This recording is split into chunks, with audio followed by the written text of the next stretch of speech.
Fala galera, eu sou Larissa Rezende, sejam muito bem-vindos ao Dimensão Cultural, o lugar no universo onde filmes, séries, livros e games se encontram. E hoje nós vamos falar sobre A Escola do Bem e do Mal. O novo filme da Netflix é baseado numa saga literária juvenil e conta a história de Agatha e Sophie, duas amigas de infância que são renegadas pelo povo da cidade onde vivem, justamente por não se adequarem àquele padrão de vida. Agatha é uma menina muito pé no chão e acaba sendo reconhecida como bruxa, justamente por conta de sua mãe e das poções que ela faz. Então ela acaba sendo mal vista e caçada pelo povo. Enquanto Sophie, por mais que tenha uma vida muito difícil, ela sempre sonha em ser uma princesa dos contos de fada. Por conta disso tudo, elas acabam sendo transportadas para a Escola do Bem e do Mal, que é uma escola onde formam os vilões e os heróis dessas histórias de conto de fadas. Só que acaba rolando um engano aí. Agatha acaba sendo transportada para a escola de heróis, enquanto a Sofia acaba sendo transportada para a escola de vilões. E aí, diante disso, né, obviamente nenhuma das duas aceitam o lugar nas quais foram colocadas, e por conta disso, elas vão tentar fazer de tudo para trocar ou então voltar para casa, já que a Agatha, por exemplo, nunca pediu por aquilo. Só que em meio a essa aventura, um grande mal vai surgir, colocando todos na escola em risco. Falando dessa história enquanto filme, até porque mesmo sendo baseado em uma saga literária, eu não li essa saga de livros, então eu não tenho muita propriedade para falar se foi uma boa adaptação. A Escola do Bem e do Mal, enquanto filme, é bem legal. Traz uma ideia, uma vibe bem Harry Potter, com certeza. O autor bebeu dessa fonte, porque é muito parecida, ao mesmo tempo, né, de trazer essa escola cheia de magia, cheia de antagonismo, né, entre os heróis e os vilões. A gente também tem a ideia dos contos de fadas, que assim, é uma ideia muito boa, não é uma ideia original, né? Há anos a gente está tendo aí uma série de adaptações com contos de fada, mas é uma ideia que faz sucesso. E por conta disso é sempre bom aproveitar esses personagens clássicos. A grande diferença, né, a grande magia está na forma como a pessoa aproveita. E acaba sendo uma visão muito interessante, pois a gente nunca viu essa ideia de que os personagens dos contos de fada se formam em escolas, né? Eles precisam se preparar para serem esses heróis e vilões. Então acaba sendo uma proposta bem interessante. O filme tenta se diferenciar um pouco do estilo de Harry Potter, ao trazer, além de personagens de contos de fada, também trazer um certo exagero no CGI, né? A gente vai ter uma série de efeitos especiais e é muito legal a lição que o filme acaba nos ensinando em relação a não olhar as coisas pela aparência, né? A gente vê uma escola de heróis muito fútil, uma escola de heróis que está muito mais preocupada com a beleza, com o sorriso, do que com, de fato, como é o coração da pessoa, né? Ao mesmo tempo, a gente tem aquela mensagem, aquele questionamento do que realmente o que é bom ou ruim, né?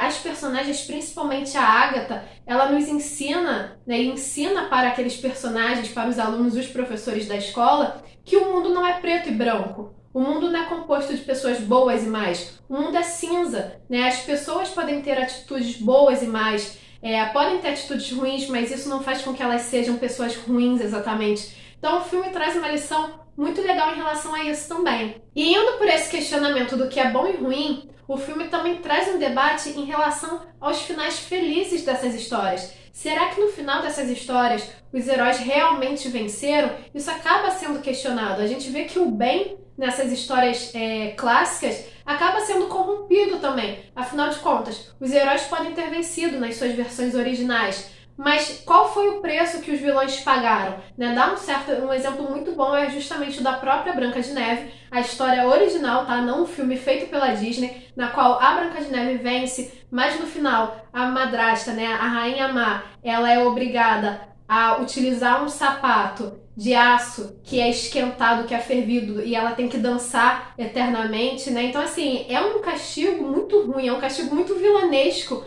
para uma história que quer mostrar que os heróis venceram. Então é muito legal também a gente ver essa explicação, né? Essa apresentação de que o bem, ele é tão corrupto, ele pode ser tão corrompido quanto o próprio mal. E a própria visão das duas personagens pode nos dizer isso, pode nos dizer que as aparências enganam, né? A Sophie, por mais que tenha uma aparência de princesa, por mais que sonhe em fazer o bem, que sonhe com uma vida de princesa, ela é uma pessoa fútil, ela é uma pessoa que não entende exatamente o que significa ser do bem, ser uma princesa, ser uma heroína, né? Ela tá preocupada com certos detalhes que ela acha que é essencial para as princesas, como, por exemplo, um vestido, um penteado bonito, uma boa maquiagem, ter um amigo animal ou coisas do tipo. Ela não entende que uma princesa, que um herói, né, que a única coisa que o herói tem nessas histórias que os vilões não conseguem ter e não conseguem entender é justamente o amor verdadeiro. E isso por si só já faz ela ser considerada uma vilã, né? Por ela não entender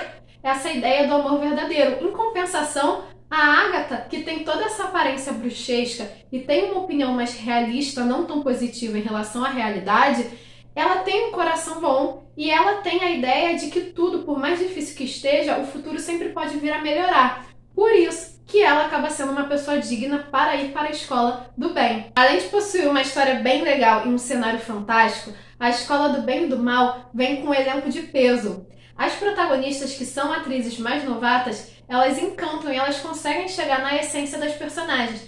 Ao mesmo tempo, a gente vai ter uma série de veteranos nos personagens coadjuvantes, que vão ser os professores dessa escola. Nós temos Lawrence Fishburne como diretor da escola, Charlize Theron como a diretora da Escola do Mal, Kerry Washington como a diretora da Escola do Bem, e teremos também a participação de Cate Blanchett como a narradora. Isso é muito maneiro. A gente vai ter um elenco de peso que vai fazer até com que o público seja ainda mais envolvido por essa história, por esses personagens. Eu não sei vocês, mas a minha personagem favorita já foi a Lady Lass, porque Charlize Theron está extremamente fantástica como uma pessoa, como uma personagem mais vilanesca. Além disso, o filme traz um aprofundamento maior em relação aos contos de fada ao colocar na história um narrador, que no caso não é bem um narrador assim qualquer, ele é tão personagem da história quanto os outros personagens, que no caso é uma pena mágica, que justamente essa pena é destinada a escrever num livro mágico essas histórias de contos de fada,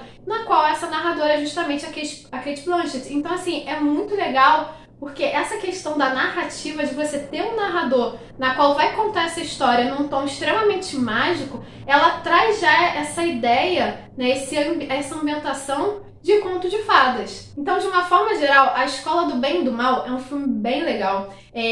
Apesar de trazer algumas narrativas um tanto quanto clichês, até mesmo questões, situações que são bem atuais nos filmes já acabam se tornando clichês, né? Por exemplo, a ideia de que o amor verdadeiro nessa história está relacionada a essa amizade inquebrável entre as duas personagens, acaba não sendo algo tão inovador, porque a gente está vindo de uma série de filmes que trazem essa ideia da amizade, né? Essa ideia de que não precisa ter um príncipe encantado para ter um amor verdadeiro, que existe um amor verdadeiro em várias relações, sejam relações de amizade ou relações familiares, mas por mais que tenha essas situações clichês, o filme acaba sendo bem envolvente, né? Tem um elenco de peso, tem uma ambientação bem legal e todo o arco, toda a narrativa, toda a ideia dessa história é uma ideia que vale muito ser aprofundada. Então, assim, é uma saga que já tem aí uma série de livros e com certeza merece que essa adaptação cinematográfica ela seja continuada. Eu espero de verdade que tenham agora sequências desse universo, porque eu quero saber um pouco mais sobre a mitologia desse mundo, né? É algo que a gente não pode confirmar agora se vai ter ou não, porque tudo depende da recepção desse filme lá na Netflix para que a produtora confirme uma sequência. Mas assim, já tem tudo para ter uma sequência, a história é bem maneira, é uma história envolvente, o elenco é de peso. Então assim, eu realmente estou muito curiosa com esse novo universo de contos de fada que está sendo apresentado para o público. E vocês, já viram A Escola do Bem e do Mal? O que acharam? Curtiram? O que esperam para uma possível continuação? Deixe a opinião de vocês aqui nos comentários e não se esqueça de curtir esse vídeo e de se inscrever no canal para continuar acompanhando as nossas aventuras. Nos vemos na próxima!